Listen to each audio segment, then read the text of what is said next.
Welcome to Financial Issues, where we join reality with truth, helping you make the most of your money by honoring God with your investments. Now listen in as we give you the practical tools and advice you need to become a biblically responsible investor.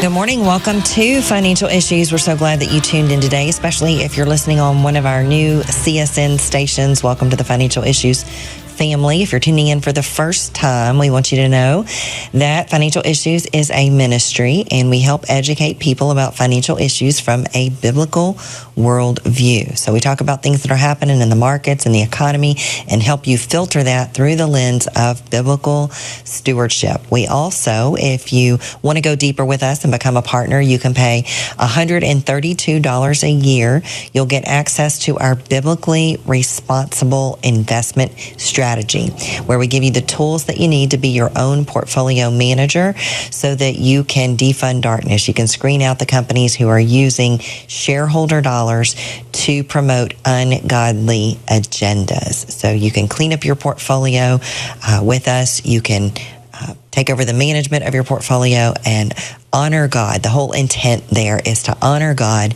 in the way that we handle that piece of our financial stewardship. We also encourage you to fund the light, to be a joyful and generous giver. We just wrapped up a campaign where we were helping Crossroads Kids Club raise money for their organization. They do a great work of bringing the gospel into public elementary schools. So it's a great opportunity. You know, if you've been frustrated about the things that you see happening in public schools, if you're disillusioned that the Department of Education has tried to take God out of the schools, you can help get God back in the schools. You can help kids come face to face with Jesus, to hear the gospel, to be around adults who will teach them the scripture and bring them face to face with Jesus so that they can make a decision for Jesus at an early age. You can help us meet that goal. We came a little bit short of the goal last week, so we're keeping the campaign open through the end of this week.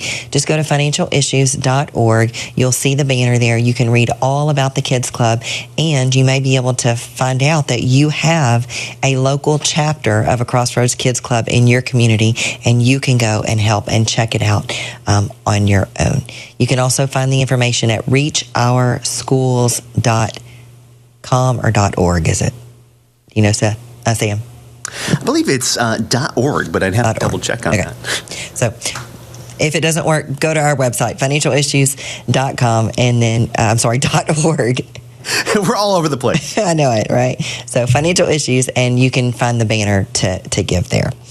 On today's show, we're going to primarily focus on getting your questions caught up. I had a vacation a few weeks ago, and we got a little bit backed up, so we're going to try to get caught up today. We're also going to, of course, get some encouragement from the scriptures from Matthew 9:9. So we will get to the Fed decision, the interest rate decision, and their summary of economic projections on tomorrow's show, so make sure that you tune in tomorrow.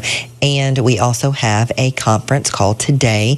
If you are a partner, you should have gotten an email with the phone number and access number to call in. It's happening at noon Central Time, 1 Eastern Time today, Thursday, March the 20th. If you're a partner, you can listen live. If you can't make it, that's okay.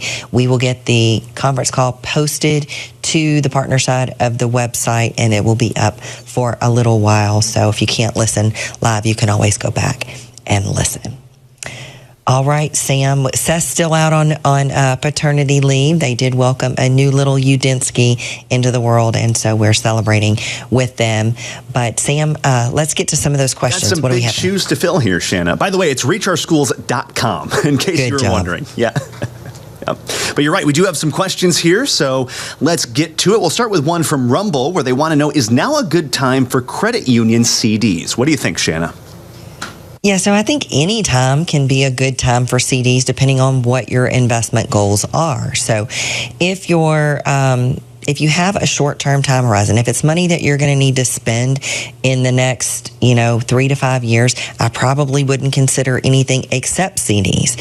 And if your credit union has great rates, that's a good way. I like to do business local with local credit unions. They seem to be more customer-friendly. They seem to be more fee-friendly, more interest rate friendly if you're getting a CD or you're getting a loan from them. And a lot of times, you're supporting your local community because credit unions tend to support the communities that they live in by giving back there.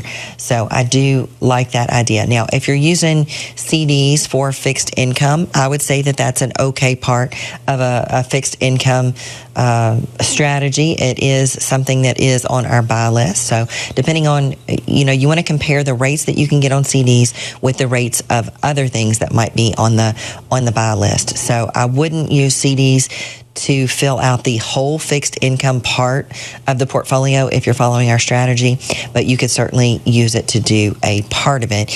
And the cool thing about our portfolio tracker is that you can include all pieces of your portfolio regardless of where they're held. So let's just say that you do business with a credit union and maybe you have a brokerage account, maybe you have an IRA account, maybe you have all of these different accounts. You can put all of your information from your account on one portfolio tracker. Now, if it's short-term money, if it's money that you would not consider investing, should you need to reallocate money to another part of your portfolio, I would not include it as the tracker, would not consider it part of your long-term portfolio. Because if you do, let's say that you try to put your emergency fund on your portfolio tracker. Well, it's not a good idea to invest in equities or something that's going to have volatility, any of your short-term money.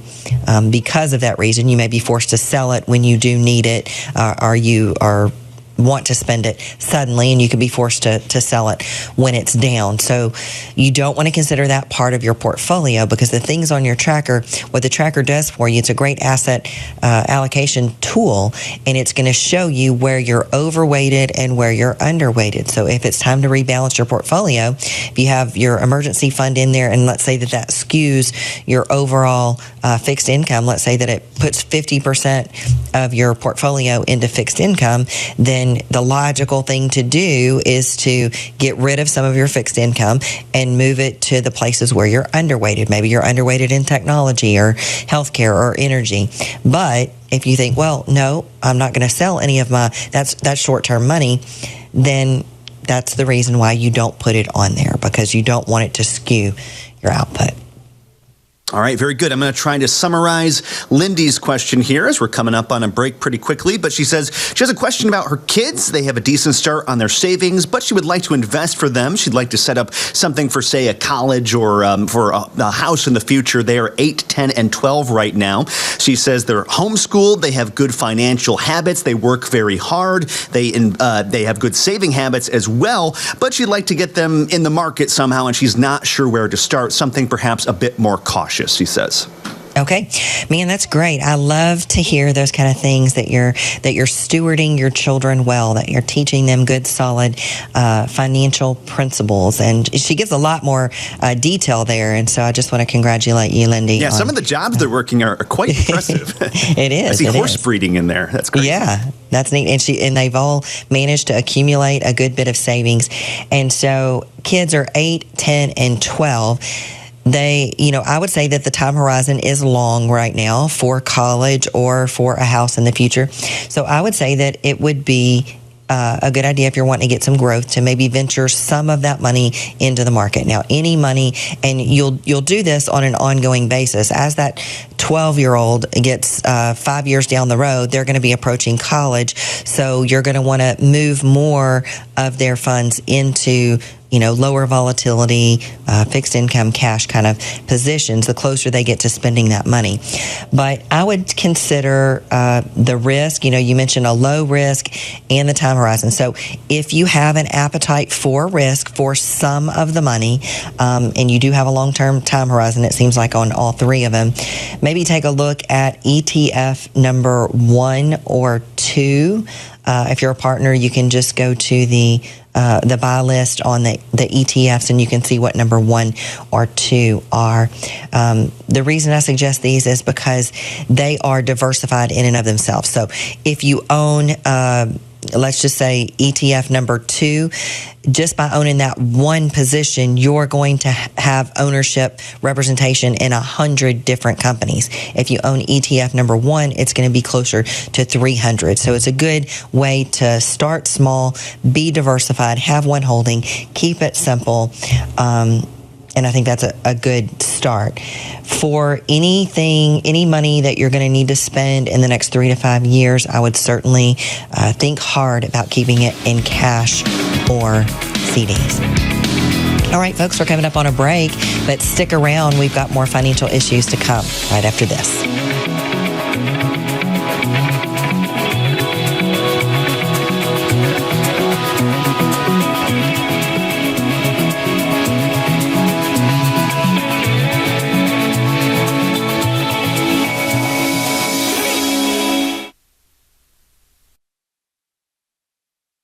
There are moments in life that define us. Choices determine the courses we take. Choices that create life, or those that save a life. And some make life worthwhile. There are decisions to stay or to go, to remain the same or to grow. Sometimes we pray and make peace. Other times we take a stand for what we believe. In celebration, mourning, triumph, and defeat, we are invested in every decision we seek. Despite differences, we have one thing in common: the desire to do all for the glory of God. Keep your wallet aligned with your heart and your investments in harmony with your faith. Timothy Plan, biblically responsible mutual funds, ETFs, and retirement plans. Before investing, carefully consider a fund's investment objective, risks, charges, and expenses contained in the prospectus available at timothyplan.com. Read carefully before investing. We believe in being faithful stewards of what God has entrusted to us, and nothing is more important than investing in the next generation.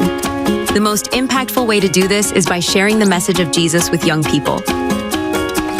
Crossroads Kids Club is an after-school program that brings the gospel to elementary school children in public schools nationwide. Together, we can make a lasting difference for the kingdom.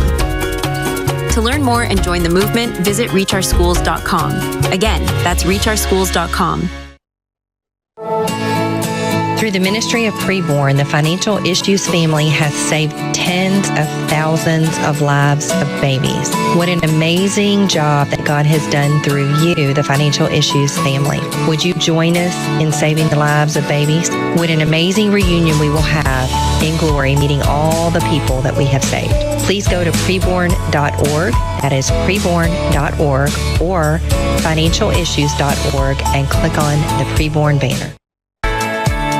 Securities offered through G.A. Reppel & Company, a registered broker-dealer and investment advisor, member FINRA and SIPC. Opinions expressed by Shana are hers alone and are for informational purposes only, and do not necessarily represent those of G.A. Reppel or the outlet on which you are listening. You should consider how the information applies to your situation prior to personally implementing it, and consult any financial professional you work with to make sure it's applicable to your financial plan. Welcome back to Financial Issues. I'm your host, Shana Burt. Thanks for tuning in today. So we're going to get started off in this part of the show with the stewardship verse of the day. Some encouragement from the scriptures from Matthew 9:9. As Jesus passed on from there, he saw a man named Matthew sitting at the tax office, and he said to him, "Follow me." So he arose and followed him. Follow me. That invitation still stands today. It stands for me, it stands for you, and it stands for everyone with breath in their lungs. You know, those that followed Jesus didn't have an easy life, but they had a meaningful life. And now they are having an amazing afterlife.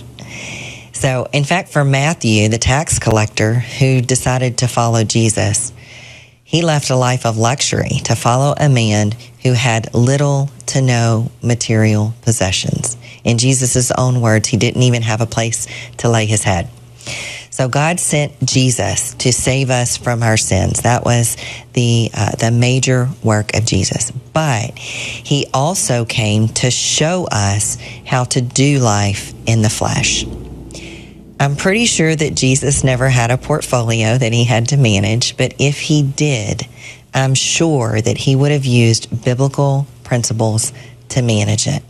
Because Jesus, that was one of the main things that he did, was to show us how to live in the flesh. Now, we never saw, in all of my reading of the Bible, I never saw Jesus advocating for sin. He advocated for a lot of things, grace and mercy and love, but he never advocated for sin. He never encouraged anyone to sin. Today, what does that look like? Well, advocating for sin looks like, in our case, using money to fund gay pride parades and gay festivals. It looks like twisting scripture to support abortion. Remember that billboard campaign in California that used scripture to say that helping people get abortions was loving your neighbor? Funding gender-affirming care, or what they call it. I would say abuse. They call it care. But all of those things are funding darkness. So if we want to follow Jesus in every area of our life, especially in the way that we invest, we will avoid allowing the money that God chose us to manage to be used for these things. We hope that you'll check out our biblically responsible investment strategy at financialissues.org. And tune into the partner conference call. If you're a partner today, you can find the information on the website or in your inbox. You should have gotten an email. I just wanted to give you a friendly reminder, even though Seth is out enjoying his family and the new addition to his family, Pastor John Webb will be leading Bible study this Friday morning. So plan on still keeping your standing weekly appointment with Financial Issues to study the Bible. Pastor John's going to lead us through some scriptures. So you can find the information. You don't even have to be a partner to join into the Bible study. Go to financialissues.org and to the resources tab, I believe is where it is, and you can find the phone number to call in. It's really easy. It's early. It's 6:30 your time, 6:30 Eastern time. Yeah. Pretty early, but that's why we also offer it on the website as well. So if you do miss that time and you're a partner, you can also catch the archives too. So that is a little bonus for our partners. Yep. Good stuff. But get up early. Offer up a sacrifice of sleep and a sacrifice of time, and get it live with Pastor John this Friday. No, that's great. Yeah. Get some discipline in there. That's right. Dan used to never record it because he wanted people to have the benefit of offering that sacrifice of their time to get in there and spend time with the Lord. All right, let's get back to some questions. What do we have? Well, we'll begin today with David. He says, I'm looking to do an in-service rollover from a TSP account to a Fidelity IRA or a Roth IRA. If I plan to roll the money out again in 6 months, should I change my future contributions to 100% G funds or leave it unchanged? He says he's 60 years old and plans to work for 5 more years. Yeah. So what David's talking about here is an in-service withdrawal, and it's basically where you meet a requirement, usually an age requirement, age 50, 55, maybe it's 59 and a half, of your employer-sponsored plan. In this case, David is looks like an employee of the federal government, one that has the TSP planned as the employer savings plan. And a lot of times these employer-sponsored plans, 401ks, TSPs, things like that, they will allow you to roll over money even while you're still working and still contribute to the plan. So when you are in an employer-sponsored plan, you have limited investment options. You have a menu to choose from that your employer picks for you. More times than not, those options that you have are not biblically responsible. And so if you're wanting to follow along with our strategy, a good way to get started, maybe all of your investable dollars are in your employer-sponsored plan. You could contact your employer plan, usually the phone number on your, usually 1-800 number on the statement for your 401k or TSP, and you can just ask them, does my plan have an in-service withdrawal provision? And they'll tell you yes or no and how to do it. So David has actually planning on processing that. Looks to me like he may be able to get all of the money that's currently in his TSP plan rolled over into, looks like some of it is pre-tax, some of it is after-tax. So the pre-tax part will go to an IRA. The after-tax part will go to a Roth IRA. And then he can have his own choice of investments. So the sky's the limit. Once you go into a self-directed type of account, then you can follow along with our strategy. So what I would say is that I'm pretty sure that these types of rollovers are only permissible every 12 months. So to be sure, call the plan, ask them if you can do it again in 6 months, and maybe, just revise that part of your plan if they only allow it every 12 months. You can still do it. So I like your way of thinking, David. If I were doing that, if I were rolling over the entire balance and still contributing, because you should, especially if you get a match, I think it's a good option to consider just having it all go into that G fund. And then, that's going to be a good part of you can use that as the fixed income part of your strategy. If you're using the G fund, and you can even put that on your portfolio tracker, and then you can use the other funds to get the other pieces of the portfolio. All right, very good. Moving on now to Christopher, who says, back in the day, parents and grandparents used to give actual paper stocks and bonds to young children and grandchildren for holidays or birthdays. What would you suggest giving grandchildren these days that might accumulate until they're adults and when we might have passed on? Yeah. I used to get those from my grandpa. He used to bring us the zero coupon savings bonds, and I always used to hate getting them, but I like the donuts that he brought. It was your favorite gift, too, wasn't it, Shana? Oh, boy, a piece of paper. Now, I enjoyed the donuts that he would bring, so that was good. That's a good bonus. But, now, I did like them when I got older and realized that they were actually good for money. And they were a benefit to me. So what I would say, the idea that I like best, now they would have to have some kind of earned income. I don't know how old these children are, but if they are maybe working and have a job, if they have some earned income, the option that I like best would be a Roth that you would set up in their name, depending on if they have earned income and they're the right age and all of those kind of things. If not, I would just consider doing a custodial account. What you have to remember if you're going to do a custodial account is that you're the custodian. So I think he said he's a grandparent, right? Grandchildren, yes. Yep. So a lot of times that's a little bit safer for college planning if the grandchild is going to apply for some type of grant, especially if it's a need-based grant or some kind of student loan program or something like that. It's better if it's in the grandparent's name. But what you have to remember is that you're giving an irrevocable gift to the child. It has to be used for the care and the custody of the child. So as the one who sets it up and the custodian on the account, you get to make the investment decisions for the child. So you could open a brokerage account as a custodial account for a child. You can make the decisions. You can, print out their statement and wrap it up and give it to them if you want to, or you can just bring them donuts like my grandpa did and let them enjoy that until the time that they can really appreciate that kind of gift.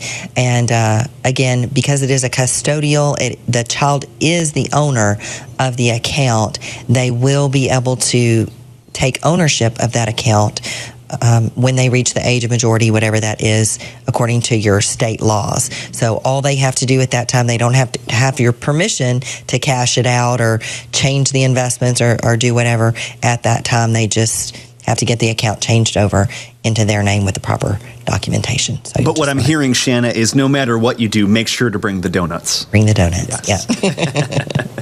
Yeah. Well, I'm not sure if we have enough time for another question now, though, so Probably wrap it up. Yep, probably not. Okay, so just a few friendly reminders. Partner conference call today.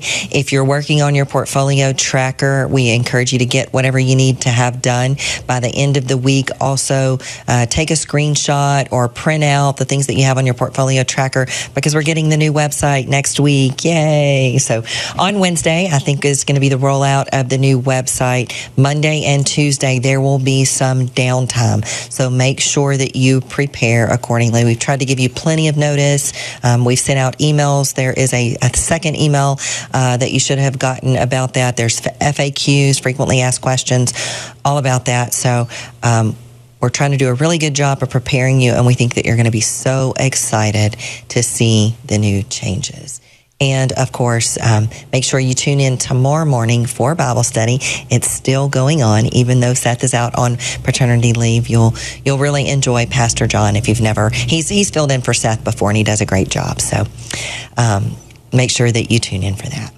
All right, folks, if you're listening on an outlet that only carries the short version of the show, we wish you a good day. For everyone else, if you're sticking around for the rest of the show, we'll see you on the other side of the break. If you have to go right now but want to catch it later on, you can always go to the phone app. You can go to our website or catch us on podcast, Apple or Spotify. I'm your host, Shana Burks. Where's Mima? We found out Shepard's diagnosis when I was about 17 weeks pregnant. We learned that he was going to need a series of surgeries after he was born in order to give him what they considered a normal life. And we weren't sure how this worked. Yeah, very emotional, very, very broken. And as my wife just said, not sure how this worked. And called Samaritan, and they said, you just go have that baby. You leave the rest to us. And just to hear the confidence on the other end of the phone of, this is not something that you need to be concerned about at all. You focus on the health of your family, the health of your baby, and we will walk with you every step of the way.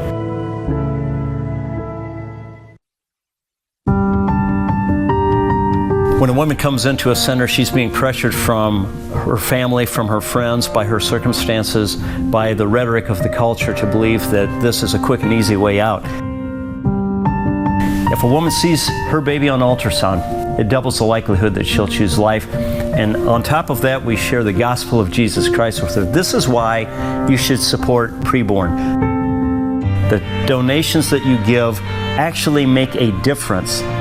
Last year, 59,000 babies were saved because of what you have done with your generosity. And so we just encourage you to make a difference at whatever degree you can, whether you can do a $28 contribution for one ultrasound, whether you can underwrite an ultrasound machine for $15,000 or 10 ultrasound machines for $150,000. Where does the Lord have you so that you can make a difference? To find out how you can support the life-saving mission of Preborn, go to preborn.com/FISM. My wife and I, we moved into this neighborhood. We had some experience with Crossroads Kids Club. We had served at another club. We kind of thought to ourselves, like, it would be really, really cool for us to actually bring in a club that was able to share the love of Jesus with kids directly into the school. And so we started our Crossroads at Hilltop. Crossroads is amazing. You can learn all kinds of things about God. That He loves all of us. He died on the cross to pay for our sins. That He will help me in every way. There is just such tremendous opportunity to reach kids in some of these areas that just aren't being reached. Sometimes I pray every night. When I feel alone sometimes, God is right there sitting next to me. I can rely on Him no matter what happens. To learn more about Crossroads Kids Club and how you can get involved, visit reachourschools.com.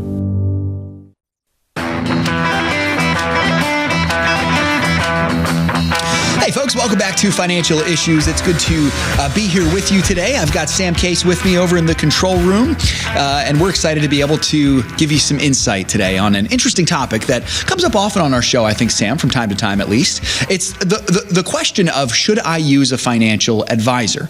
Now, before we speak to this, I'd love to give Shana the opportunity to speak to it. So here's some great wisdom from our host, Shana Burt, on this question: should I use a financial advisor? What's the true purpose of a financial advisor, and how might a financial advisor be helpful for an investor? Yeah. So, the term financial advisor is really kind of blanket applied to all financial professionals. But, you have to make some distinctions there. There are different types of licenses. There are different types of financial professionals that act in different capacities. For example, one financial professional who is not a financial advisor that actually requires a special license, may be only able to sell things like mutual funds or annuities or insurance products. You have to have a different type of license to be able to sell individual stocks and more types of investments. So, financial professionals are really going to be limited by two things. One is the licenses that they have, and the second thing is the firm that they work for. So the firm that they work for is going to have a lot of influence on what they can sell and what they're encouraged to sell. So, you have to sort of look at financial advisors as a type of salesperson. I think a big misconception is that a financial advisor sits in front of a screen all day and trades stocks for their clients. But, that's really not what it is.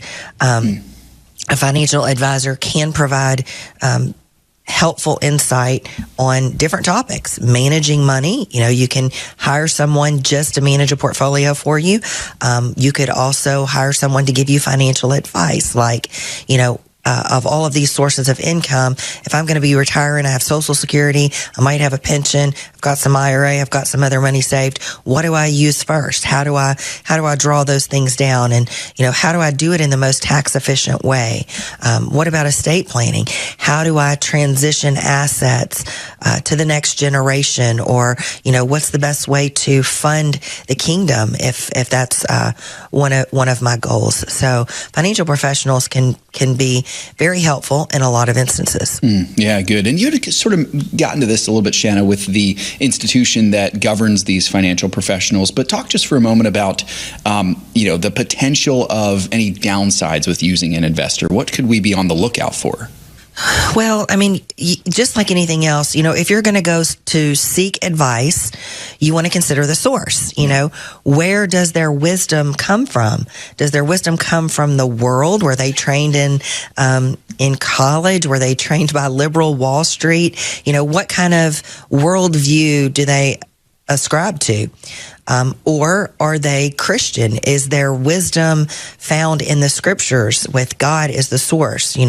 Are they praying people? Where does their wisdom come from? So, the scriptures tell us not to be unequally yoked with unbelievers. So, when you're going to go get, you probably wouldn't go to a divorce attorney to get marriage counseling, right? Yeah, so, amen.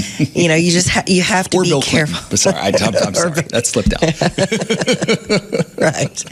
So, you have to consider the source. You have to consider where their wisdom comes from. Yeah. So, think about the things that you talk about. When you go to interview different financial advisors, and I hope if you are considering doing that you will interview them. There's a decision to be made on your end as to whether or not this person aligns with your values and can lead you in the right direction without causing you to violate any of your conscience. But there's also, there's an interview going both ways. For the financial professional, a lot of times, they're evaluating as to whether or not you're a good fit with their practice as well. Yeah, that's good. And Shana, as you know, we talk about it a lot, this is a do-it-yourself strategy. So how would you counsel our listeners if they're in a situation where they're considering using a financial advisor, but they also want to use the financial issue strategy and do as much of it as they can themselves? Yeah, so I mentioned there's different components here of, financial advice and financial services. So there's portfolio management. That's the person who's, or the the source that is deciding which investments are going to be included in your portfolio. So which things to buy, which things to sell, when to do it, asset allocation, all of those kind of things. So if you're going to hire someone to do it, I think it's probably a bad idea to think that you're going to have a lot of input on those decisions. So you're kind of turning that over. When you buy a mutual fund, you're turning over the day-to-day decisions to a mutual fund, the mutual fund managers. Same thing with an investment professional. Now, I will say this, part of a conversation, if you're going to have one with a financial professional, and it's specifically for the purpose of managing the portfolio, you'll want to find out how they do it. Many financial professionals do not do research. They do not do the day-to-day transactions. They have a department that does that. They're some of the ones that work like that are mainly focused on financial planning. So you want to make sure that you understand how those investment decisions are driven. For example, and you want to know what their philosophical view is. Do they know what biblically responsible investing is? Do they think it matters? Because you don't want to get into a situation, if your heart is convicted and theirs is not, you don't want to get into a situation where they're trying to talk you out of your conviction or where they won't help you fulfill your conviction. If you're willing to pay for their advice, you probably should make sure that it's coming from the right source of wisdom, and that's the wisdom that you ascribe to as a Christian. I think one of the most important things that I kind of got from that is biblically responsible investing has to be highest priority. What other qualities should we look for in a financial advisor? Well, you have to know what you need help with, because there's a lot of different things, as we talked about earlier in the show. Do you need help building and managing your portfolio? If you're following our strategy, maybe you've got that part under control. But maybe you need some help with financial planning. Maybe you need help with budgeting. Maybe you need help with estate planning or tax planning. So, you have to, when you're interviewing financial advisors, you have to really ask them what their services are. And you want to make sure that you have a conversation about what it's going to cost. So the total cost, if there's cost inside, if they're using mutual funds and ETFs, there's cost already in that on top of whatever they're going to charge you. What do you get for what you're paying? So, we're very clear with our clients about what we charge and what they get for that. So, we don't really help people put together monthly budgets or anything like that. But, we bundle investment management. We use the financial issues strategy. So we eat our own cooking here. So we use the financial issues strategy, the portfolio, and then we also help with things like distribution planning, tax planning, planned giving, estate planning, and those kind of things. So good insight from Shana there, folks. There's one more thing, though, that a good financial advisor should help you to do. And very simply, a good financial advisor should encourage you to be generous with the money that God has given to you. Shana's going to talk about that in this next clip here, about a good financial advisor helping you do what is perhaps most important with your money, which is to be generous with it. Here she is. The way that you can tell good financial advice from poor financial advice is that poor financial advice makes no mention of giving. That is our first responsibility with everything that the Lord has given us, because it all belongs to Him. And if we truly want to be more like God, we can start by giving. Matthew 6:2-4 instructs us in this way. When you do something for someone else, don't call attention to yourself. You've seen them in action, I'm sure, the play actors, I call them, treating prayer meetings and street corners alike as a stage, acting compassionate as long as someone is watching, playing to the crowds. They get applause, true, but that's all that they get. When you help someone out, don't think about how it looks. Just do it quietly and unobtrusively. That is the way your God, who conceived you in love, is working behind the scenes and helps you out. So let's not be blinded to the good things that happen every day. So many times we can be consumed with all of the darkness and all of the bad things are happening that we forget to give God the glory and recognize that all good things come from Him. I do so appreciate those words from Shana, spoken several years ago, of course, about the need for financial advisors to be able to understand the importance of giving. And sadly, many of them don't.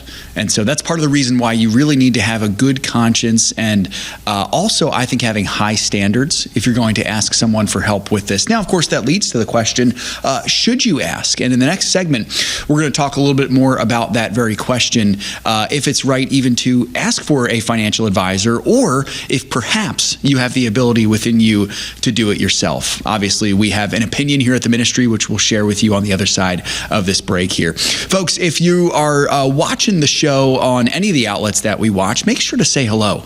We love getting to interact with you. Facebook, YouTube, and Rumble all air the show live, as well as on our live chat on our home website, financialissues.org/live. Of course, we love to hear from you in person, as it were. The best way to do that is to call into our live program every day at 610-363-1110. Again, that's 610-363-1110. Good way to connect with us. More financial issues will be coming up after this break here. You don't want to miss it. We'll be right back after this. Stick with us.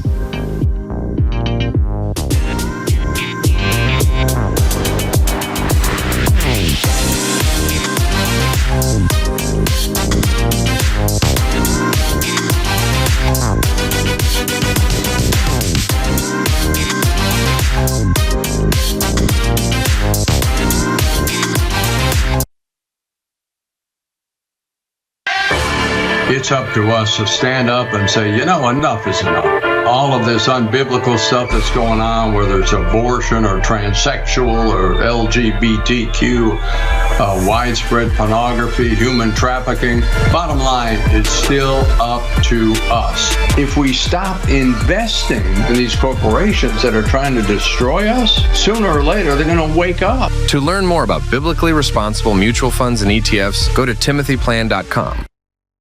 If a woman sees her baby on ultrasound, it doubles the likelihood that she'll choose life. On top of that, we share the gospel of Jesus Christ with her. This is why you should support preborn. Then they sat me down. If you were to die today, do you think you would go to heaven? And I was like, no. Keeping the child was my first stepping stone. And ever since then, God has cleaned me up from the inside out. Help support women in need. Go to preborn.com/FISM. What separates Crossroads Kids Club from other ministries to reach school-age children? What sets you guys apart? First of all is our connection with local churches. We mobilize, equip, train, support local church partners. We're right inside the schools. There's a number of ministries that try to serve public school children outside of the school, but we're able to be right there on the campus. Another key thing is just our values. Our highest value is actually relationships. And so we're not a ministry that's driven by a lot of fancy technology or flashy stuff, but rather getting adults who love Jesus and who love kids to sit on the floor with a group of kids, to listen to them, to love them. So I would say the relational emphasis and the simplicity of the model is actually something that makes Crossroads special as well. Help reach kids with the hope of the gospel. Visit reachourschools.com. The opinions and recommendations expressed on this program do not necessarily represent the opinions of the station or any of the program sponsors. Additionally, all products or services offered by the program sponsors may not be known by the program.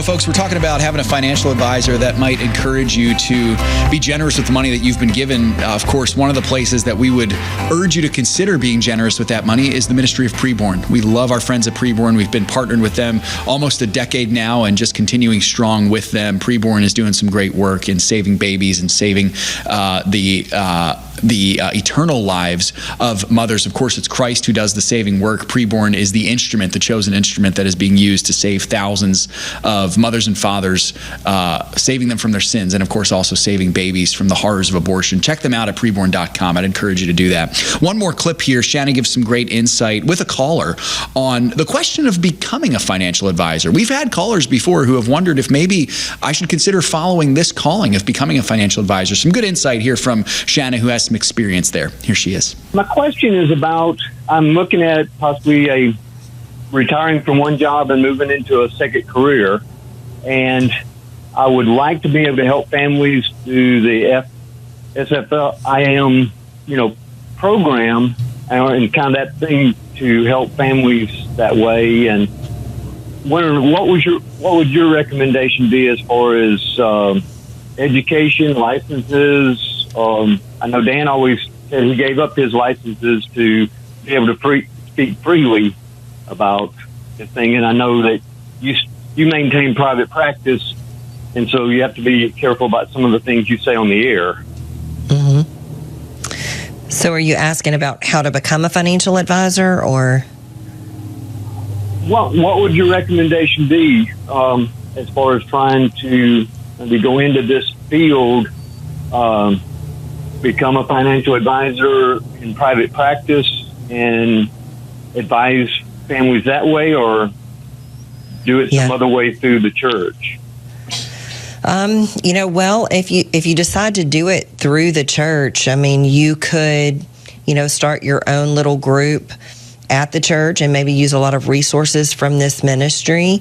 There's a lot of good things that you can share with people. Just the cause of biblically responsible investing. I think, even though biblically responsible investing has been a thing for 30 years now, I think it's still not widely known in a lot of circles. And so, it's a great way to, we do have, Seth, and maybe you can help on this. Sure. We have those Fear of Money books and workbooks. Yep. I don't know what the supply looks like. We got quite a lot here, Leith. Yeah, we'd be glad to send you one of these, or even, I don't know if I'm speaking out of term here, but we'd love to be able to help you out and even send you a couple if you wanted to start like a book study at your church. I think that'd be a great option. Yep. Yeah. Yep. A book study. Yeah. If you wanted to go into, a career, I mean, there's a lot of things that you would have to do.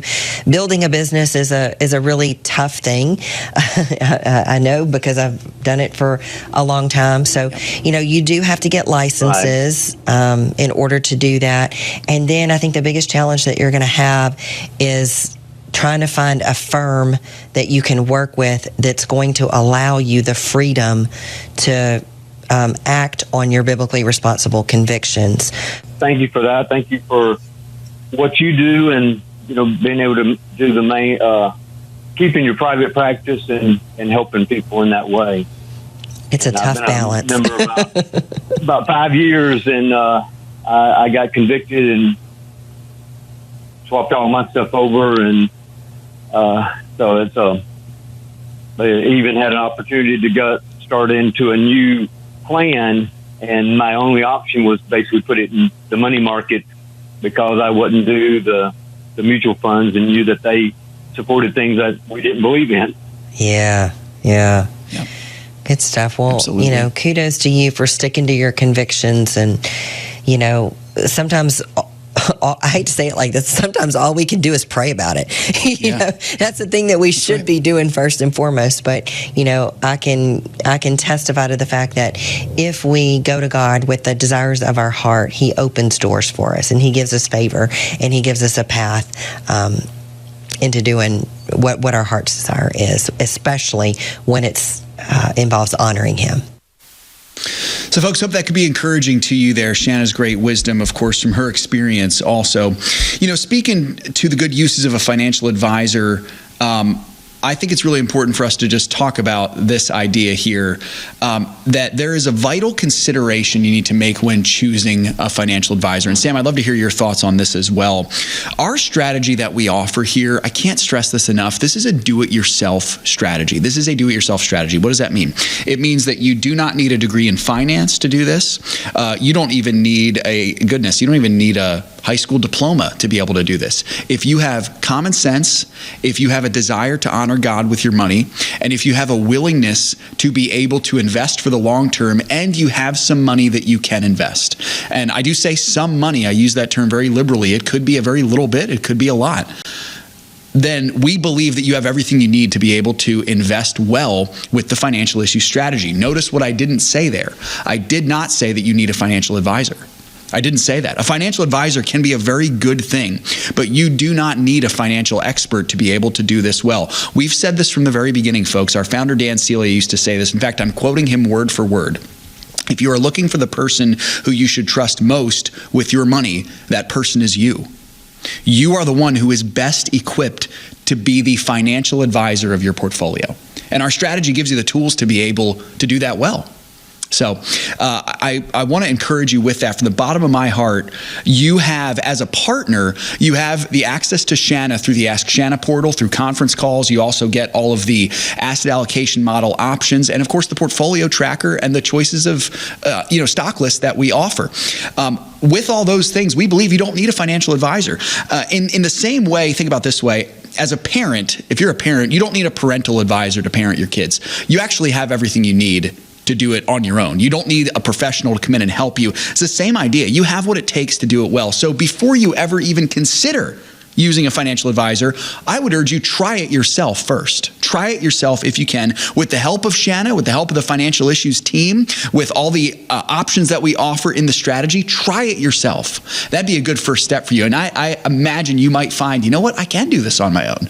Yeah. What do you think, Sam? I imagine most of our listeners, almost all of them, unless they're a multimillionaire with multiple properties and assets that they need to manage, if you're just your average person out there listening, your average investor who wants to get involved in this, I can almost 100% guarantee you our system's going to work for you. You're going to find it's incredibly easy. I think just the industry has an invested interest in making this more complicated than it needs to be. Agreed. If you log into some of these websites like MarketWatch, you see all these numbers, you can get so overwhelmed. What am I supposed to do? I guarantee you, once you work the website, you learn how it works, you learn how to plug in your information, you're going to be good to go, and you're going to think, why was I even thinking I needed a financial advisor to do it? You're going to be so much happier, and you're going to feel good knowing that you're the one in control of your finances. It's your money. You're the one responsible for it, and you're going to feel that sense of peace of heart, I think, to know that ultimately it comes down to you and you're the one making the choices about your money. For sure. We really believe the safest hands are our own,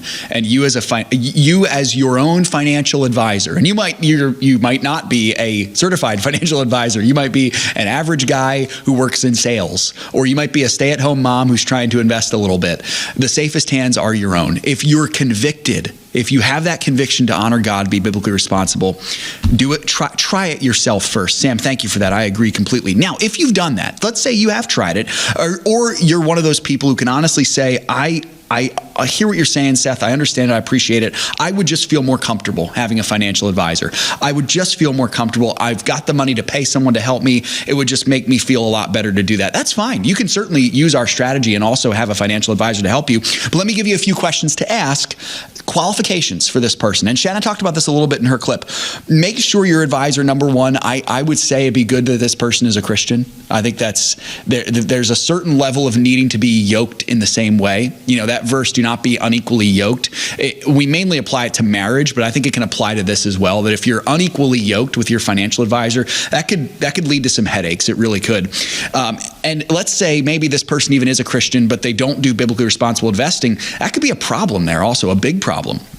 Exactly like a marriage, you got to be yoked with this person. So I would encourage you, stand your ground and look for someone who is going to be willing to do biblically responsible investing. You might even need to teach them that a little bit. You're not going to teach them the financial ins and outs. They're going to do that for you, but you can teach them biblically responsible investing. And maybe they'll be willing to do that for you. Maybe they'll even be willing to do it for their practice. It'd be a pretty cool thing. But that would be the first thing, is if you're going to use someone, make sure that they're aligned with you. Also, I think it's true in any relationship. Make sure that they're willing to listen, that they're willing to go by what you want, not what they want. Your advisor's working for you. You are actually their boss. You are paying them. So you reserve the right to make sure that your needs are being met financially. Also, make sure that your advisor genuinely cares about you and your financial success. That goes without saying. That's like such a no-duh thing. This is your advisor's livelihood, so they're trying to make a living off of this, but they should also care about you. They just should. So make sure that they actually do. I know, again, that's such a no-duh comment there, but I think it's important to say that. And ultimately, folks, your conscience is your best guide. Your conscience bound by the Word of God is your best guide. So follow it. Trust the Holy Spirit to guide you to who that person will be. But I cannot stress enough, again, that qualifier, I'll wrap it up again. The person who's best qualified to be your financial advisor is you. If you're feeling uncomfortable, see if you can learn to get comfortable. Exactly. Go to financialissues.org. I still encourage you. It can seem scary, but even if you're uncomfortable, guarantee you it's not. Exactly. Give that a shot, folks, and we're here to help you also. That's why we're here, to help you do it yourself. So appreciate you all joining us so much. Again, like Sam said, check it out, financialissues.org. That's where you can get the information for the partnership. God bless you all. It was great to be here with you on today's show, and Lord willing, we'll do it next time for more financial issues. Remember, it's all His. Let's be found good and faithful stewards. God bless. If we ever forget that we're one nation under God, then we will be a nation gone under. Thank you for joining us. This has been an FISM production.